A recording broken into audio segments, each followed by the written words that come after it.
मनुष्य आज भले ही विज्ञान यानी साइंस की मदद से चांद, मंगल ग्रह और अंतरिक्ष तक पहुंच गया है, मगर इन सब के बाद भी हमारे धरती पर ऐसी कई जगहें हैं जो आज के आधुनिक वैज्ञानिकों के समझ के परे हैं। आज हम धरती पर घटे ऐसे ही 10 रहस्यों के बारे में बात करेंगे। तो चलिए शुरू करते हैं नंबर 10 से। तो नंबर 10 पर आता है स्नेक आइलैंड, ब्राज़ील। यह खतरनाक जगह ब्राज़ील में है जिसे स्नेक आइलैंड भी कहा जाता है। यह एक ऐसी जगह है जहां जाना खतरों से खाली नहीं है, क्योंकि यहां इंसानों का नहीं बल्कि सांपों का राज चलता है। इस जगह पर इतने सांप रहते हैं कि अगर कोई इंसान यहां पर गलती से भी चला जाए तो उस इंसान के जिंदा आने की उम्मीद नहीं की जा सकती है। दूर से देखने पर तो यह आइलैंड काफ़ी खूबसूरत लगता है, लेकिन आपको यह जानकर हैरानी होगी कि दुनिया के सबसे खतरनाक सांप इसी आइलैंड पर पाए जाते हैं। यहाँ पर अधिकतर वाइपर प्रजाति के सांप मिलते हैं, जिनमें मौजूद हीमोटॉक्सिन नाम का जहर इंसान का मांस तक गला देता है। और यहाँ पर उड़ने वाले प्रजाति के सांप भी पाए जाते हैं। इस आइलैंड पर अलग अलग प्रजाति के 4000 से भी अधिक सांप है। ब्राज़ीलियन नेवी ने आम इंसानों का इस जगह पर जाना प्रतिबंधित कर रखा है। इस आइलैंड पर केवल सांप से जुड़े विशेषज्ञों को ही शोध के लिए जाने की अनुमति है। वे भी सिर्फ किनारों तक ही शोध करके लौट जाते हैं। आइलैंड के अंदर जाने की हिम्मत उनकी भी नहीं होती है। हालांकि चोरी छुपे कुछ शिकारी इस आइलैंड पर जाके सांपों को पकड़ते हैं और उन्हें बेच देते हैं। यहाँ पर मिलने वाले गोल्डन लॉन्सहेड वाइपर नाम के सांप की कीमत अंतर्राष्ट्रीय बाजार में 18 लाख रुपए है। यहाँ पर लाइट हाउस में एक परिवार को रहने के लिए भी भेजा गया था, पर उनके पूरे परिवार की मृत्यु वाइपर प्रजाति के सांप के काटने से हो गई थी। इस आइलैंड पर इतने सांप कैसे आ गए, ये वैज्ञानिकों के लिए एक अनसुलझा रहस्य है। पर आसपास के लोगों का मानना है कि इस जगह पर कोई खजाना छिपा हुआ है, जिसे कोई समुद्री लुटेरे ने छिपाया था और खजाने को सुरक्षित रखने के लिए यहाँ ढेर सारे सांप छोड़ दिए। नंबर 9 पर है डांसिंग प्लेग, 1518। डांसिंग प्लेग की यह अजीबोगरीब घटना स्ट्रासबोर्ग, फ्रांस में जुलाई 1518 को घटी थी, जब फ्राउ टॉफर नाम की महिला स्ट्रासबोर्ग के सड़कों पर अचानक से नाचने लगी और वह 5-6 दिनों तक लगातार अकेली ही नाची। फिर उस महिला के साथ 30-40 लोग और जुड़ गए और कुछ लोगों समेत उस महिला की हार्ट अटैक और थकान के कारण मृत्यु हो गई। आने वाले कुछ ही महीनों में उनके साथ 400 से अधिक लोग जुड़ गए थे, लेकिन किसी को पता नहीं था कि वे नाच क्यों रहे हैं। उनके रिश्तेदारों ने उन्हें रोकने की बहुत कोशिश की, लेकिन वे कुछ सुन भी नहीं रहे थे और लगातार ही नाचे जा रहे थे। और नाचने वालों के चेहरे में कोई भी भाव नज़र नहीं आ रहा था और वे खुशी से नहीं नाच रहे थे। उस समय के डॉक्टरों के अनुसार यह हॉट ब्लड के कारण है, और जब लोग थक जाएंगे तो वे खुद ही रुक जाएंगे। इसीलिए शहर के लोगों ने उनके लिए स्टेज तैयार किया और बैंड को गाने बजाने के लिए बुलाया, लेकिन इससे हालात और भी खराब हो गए। नाचने वाले लोगों में मौत की संख्या अब प्रतिदिन 15 तक पहुंच गई। इसके बाद इसे उस समय की महामारी घोषित कर दिया गया और डांसिंग प्लेग का नाम दे दिया गया। यह बीमारी जिस रहस्यमयी तरीके से शुरू हुई थी उसी तरीके से खत्म भी हो गई थी, और इसके खत्म होने की तारीख व जानकारी किसी को पूरी तरह नहीं पता चल पाई है, लेकिन यह इतिहास के लिए एक रहस्यमय घटना बनकर रह गया है, जिसके पीछे का कारण आज भी वैज्ञानिक नहीं पता लगा पाए हैं। इस घटना के ऊपर लोगों द्वारा अलग अलग तर्क दिए गए, जैसे कि उस समय के डॉक्टरों का कहना था कि इसका कारण हॉट ब्लड है, जबकि कुछ लोगों द्वारा यह किसी काली शक्तियों के कारण हुआ था। कुछ लोगों के शोध के अनुसार उस सदी में ऐसे बाबा हुआ करते थे जो लोगों को ऐसा श्राप देते थे जिससे लोग नाचते नाचते मारे जाते थे। आधुनिक शोध के अनुसार इसका कारण विषाक्त भोजन यानी फूड पॉइजनिंग को बताया गया है। इस तरह विभिन्न लोगों द्वारा इस घटना पर अनेक तर्क दिए गए हैं, पर अभी तक इसका असली कारण को पता नहीं किया जा सका है। नंबर 8 पर आता है क्रूग्ड फॉरेस्ट, पोलैंड। क्रूग्ड फॉरेस्ट पोलैंड के ग्रिफिनो नाम के शहर के समीप मौजूद एक ऐसा जंगल है जिसमें 400 देवदार के पेड़ एक ही तरफ अजीबोगरीब तरीके से झुके हुए हैं। इन सभी झुके हुए पेड़ों की वजह से ही इसे क्रूग्ड फॉरेस्ट का नाम दिया गया है। ये सभी पेड़ जड़ से जमीन में पूर्व की दिशा की तरफ लगभग 9 फीट तक 90 डिग्री में सीधे गए हैं और फिर घूमते हुए सीधे आसमान की तरफ गए हैं। अपने इस अजीबोगरीब आकार के बावजूद ये सभी पेड़ स्वस्थ है और 50 फुट ऊंचे हैं। माना जाता है कि ये सभी पेड़ यहाँ 1930 में लगाए गए थे। इन पेड़ों के अजीब आकार का पता लगाने के लिए बहुत से अध्ययन किए गए, लेकिन अभी तक कुछ पक्का पता नहीं चल पाया है।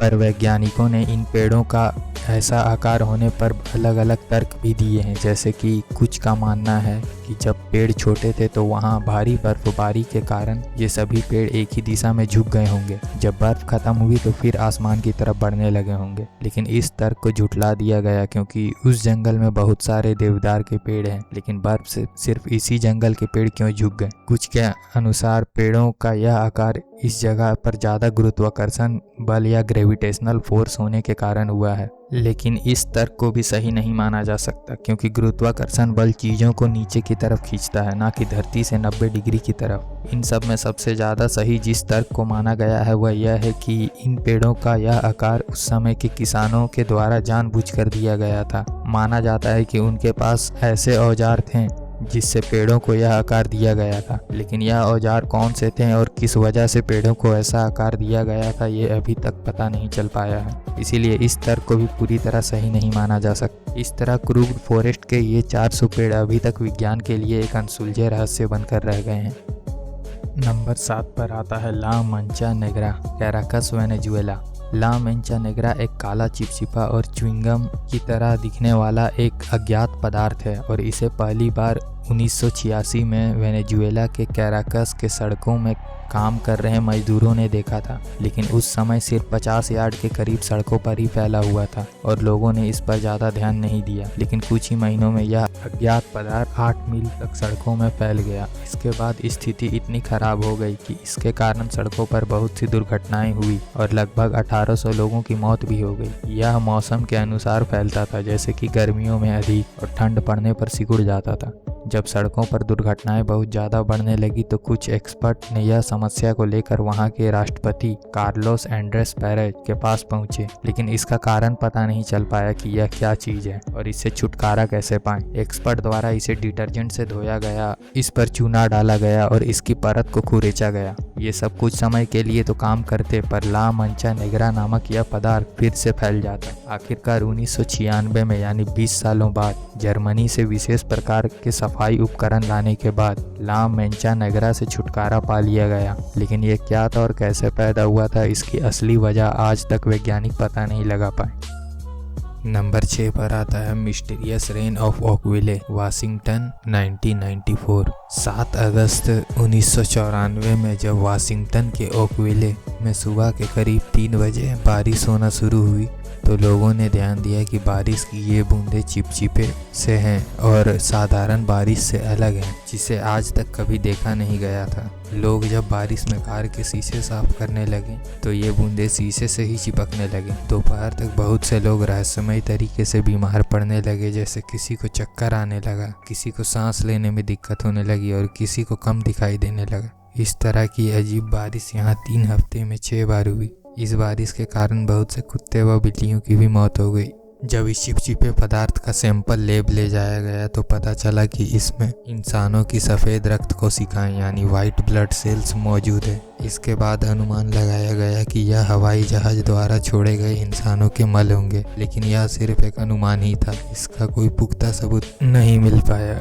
इस अजीबोगरीब बारिश के ऊपर बहुत से तर्क दिए गए, जैसे कि कुछ वैज्ञानिकों के द्वारा यह एलियंस का मल था, जबकि कुछ का मानना था कि आर्मी के अभ्यास के दौरान बम जब समुद्र में गिराए गए तो बहुत सी जेलीफिश मर गई होंगी और उनके टुकड़े वाष्प बनकर बादल बन गए होंगे। लेकिन आर्मी वालों ने ऐसे किसी भी अभ्यास के होने से मना कर दिया था। बहुत से शोध होने पर भी इस अजीबोगरीब बारिश का रहस्य पता नहीं चल पाया। तब द न्यूयॉर्क टाइम्स नामक एक मशहूर मीडिया ग्रुप ने इसे अनसुलझा रहस्य घोषित कर दिया।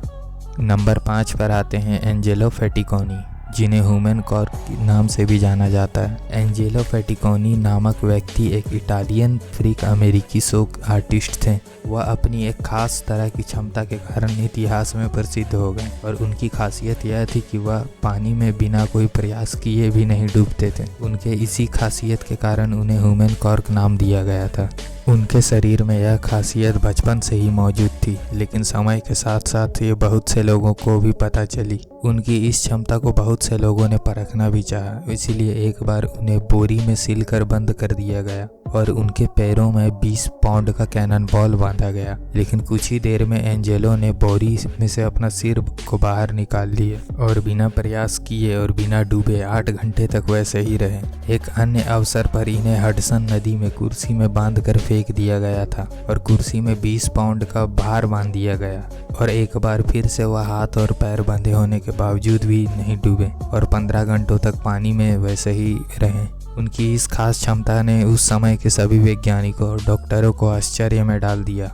डॉक्टरों का कहना था कि उनके आंतरिक अंगों के कारण है जो आम लोगों से अलग है, और कुछ मनोवैज्ञानिकों का कहना था कि ये आत्माओं का उनके साथ रहने के कारण है। लेकिन वैज्ञानिक उनकी इस क्षमता के बारे में स्पष्ट रूप से कुछ बता नहीं पाए। हालांकि एंजेलो फैटिकोनी ने कहा था कि समय आने पर वह खुद ही अपनी इस खास क्षमता के बारे में दुनिया को बताएंगे। लेकिन 2 अगस्त 1931 को जब वह रिश्तेदार के घर जैक्सन फ्लोरिडा गए हुए थे तो वहीं उनकी अचानक से मृत्यु हो गई और दुनिया उनका यह राज नहीं जान पाई। नंबर 4 पर आता है लाइटनिंग बॉल्स। लाइटनिंग बॉल एक ऐसी अस्पष्ट घटना है जो आसमान में बिजली चमकने के बाद दिखाई देती है। इसे लगभग दुनिया के सभी देशों में लोगों द्वारा देखे जाने का दावा किया गया है। देखे गए अलग अलग लोगों के अनुसार यह हल्की रोशनी का एक गोला होता है और कुछ सेकंड से लेकर कुछ मिनट तक हवा में उड़ते हैं और बाद में किसी चीज़ से टकराकर नष्ट हो जाता है। इसे लाल, पीले और संतरी रंगों में सबसे ज़्यादा देखे जाने का दावा किया गया है। माना जाता है कि ये जिस भी चीज़ से टकराता है उसे कुछ मात्रा में नुकसान भी पहुंचाता है और इसके नष्ट होने के बाद जले हुए सल्फर की बदबू आती है। कुछ लोगों का दावा है कि यह रोशनी उनकी खिड़की से होते हुए उनके घर के अंदर आ गई थी बिना खिड़की को कोई नुकसान पहुंचाए। हालांकि लाइटनिंग बॉल से जुड़े अनगिनत और भी दावे हैं जो आपको इंटरनेट पर मिल जाएंगे। इन सब दावों से यह तो स्पष्ट हो जाता है कि लाइटनिंग बॉल कोई झूठी घटना नहीं है, लेकिन वैज्ञानिक अभी तक पूरी तरह से स्पष्ट नहीं कर पाए हैं कि यह पैदा कैसे होती है और किन चीज़ों से मिलकर बनी होती है। हो सकता है आने वाले कुछ समय में लाइटनिंग बॉल का सच पूरा दुनिया के सामने आ जाए, पर फिलहाल के लिए यह अनसुलझा रहस्य ही है। नंबर 4 पर आता है कोला सुपर डीप बोरवेल, जिसे कि नर्क का द्वार भी कहा जाता है। ये नर्क का द्वार रूस में कोला प्रायद्वीप में स्थित है। ये दुनिया में मौजूद सबसे गहरा गड्ढा है। इसकी तस्वीर देखकर ही आप इस बात का अंदाज़ा लगा सकते हैं कि ये कितना भयानक नज़र आता है। IFLScience.com की रिपोर्ट के मुताबिक इस नर्क के द्वार को कोला सुपर डीप बोरहोल नाम से जाना जाता है। रूस के वैज्ञानिकों ने अमेरिकी वैज्ञानिकों को चुनौती देने के लिए 1970 में इसे खोदना शुरू किया था। इसकी खुदाई लगभग 19 साल तक की गई। उस समय वैज्ञानिक धरती से 12 किलोमीटर की गहराई तक पहुंच चुके थे, लेकिन तभी उन्हें खुदाई का काम रोकना पड़ गया, क्योंकि जैसे जैसे रूसी वैज्ञानिक जमीन के जितना नीचे तक खुदाई करते जा रहे थे वैसे वैसे उनकी राह में बाधाएं बढ़ती जा रही थी। फिर एक समय ऐसा आया कि खुदाई मशीन का तापमान तेजी से बढ़ने लगा। जब वे 12,000 मीटर की गहराई तक पहुंचने के बाद उस समय दुनिया की सबसे अनोखी मशीन के बंद हो जाने के कारण इस काम को रुकवा दिया गया। उस वक्त का तापमान 180 डिग्री पहुंच गया था। इसे जानकर वैज्ञानिक चौंक पड़े और तुरंत काम को रुकवा दिए। कुछ वैज्ञानिकों के अनुसार जब वे गहराई में कुछ सैंपल लेने के लिए उतरे तो उन्हें कई अजीबे आवाज़ें सुनाई देने लगी और उन्होंने माना कि शायद यह नर्क का द्वार है, क्योंकि धरती के उतने गहराई में किसी आवाज़ का सुनाई देना असंभव लगता है। इसलिए इस होल को डोर टू हेल या नर्क का नाम दिया गया। नंबर 2 पर आता है दी स्मॉलेस्ट स्केलेटन। 19 अक्टूबर 2003 को चिली के आटाकामा मरुस्थल में मिले इस 6 इंच के कंकाल ने पूरे दुनिया को हिलाकर रख दिया था, क्योंकि यह किसी जानवर का कंकाल तो नहीं लग रहा था, पर कोई इंसान आखिरकार इतना छोटा कैसे हो सकता है? इस सवाल ने कई वैज्ञानिकों को आश्चर्य में डाल दिया। इस 6 इंच के कंकाल में 9 पसलियां हैं। इस कंकाल के मिलने के बाद कई लोगों के अलग अलग दावे रहे। किसी के अनुसार यह एक बंदर के बच्चे का कंकाल है, जबकि कईयों के अनुसार यह एक मृत एलियन था। आखिरकार 15 सालों बाद यानी 22 मार्च 2018 को वैज्ञानिकों ने जांच के बाद यह बताया कि यह कंकाल एक लड़की की थी, जिसे बौनापन की बीमारी, जिसे ड्वार्फिज्म कहा जाता है, उसी बीमारी से वो ग्रस्त थी। पर फिर भी कोई 6 इंच का इंसान कैसे हो सकता है, इस बात की पुख्ता जानकारी वैज्ञानिक भी नहीं दे पाए। लिस्ट के पहले नंबर पर आता है एरिया 51। एरिया 51 जो कि अमेरिका के नेवादा में लास वेगास से 133 किलोमीटर दूर स्थित है। यह एक ऐसी जगह है जहां आम लोगों को जाने की इजाज़त नहीं है। इस रहस्यमय जगह पर क्या होता है इसके बारे में किसी को नहीं पता है, क्योंकि अमेरिका के इस बेस पर हाई सिक्योरिटी और सभी काम गोपनीय तरीकों से चलते हैं। इसीलिए कुछ लोगों के अनुसार यह एक एलियन बेस है और यहाँ पर एलियंस पर प्रयोग चलते हैं, मगर अमेरिकी वैज्ञानिकों के अनुसार यह एक एयरबेस है और इस एयरबेस पर हथियारों का परीक्षण या नए विमानों की ट्रेनिंग होती है। 1955 में इस साइट की स्थापना अमेरिकी वायुसेना ने किया था और 2013 तक अमेरिकी सरकार ने इस जगह के होने की बात को गुप्त रखा था। इस बेस में क्या होता है और यहाँ किस तरह की रिसर्च होती है इसके बारे में कोई भी जानकारी को गुप्त रखा गया है। कॉन्स्पिरेसी थ्योरिस्ट ये मानते हैं कि इस स्थान में क्रैश हुआ एक एलियन स्पेसक्राफ्ट है। इंजीनियर रिवर्स इंजीनियरिंग के जरिए इसे बनाने में लगे हैं। इस कथन को 1950 की रोसवेल दुर्घटना से जोड़ा जाता है, जो कि इतिहास की सबसे चर्चित और अनसुलझे यूएफओ थ्योरी में से एक है, जिसके अनुसार जुलाई 1947 में एक स्पेसशिप का रहस्यमय मलबा मिला था, जिसकी पुष्टि वहां के एक अखबार में छापकर किया गया। पर तुरंत ही वहां के वैज्ञानिकों ने उस मलबे को कब्जे में ले लिया और बाद में ऐसी किसी भी घटना के होने से साफ इनकार भी कर दिया। कई लोगों ने यहाँ स्पेसशिप को उतरते और आसपास उड़ते हुए भी देखा है, मगर इस जगह पर क्या है और लोगों के प्रवेश को वर्जित क्यों रखा गया है, ये आज भी अनसुलझे रहस्य में ही आता है।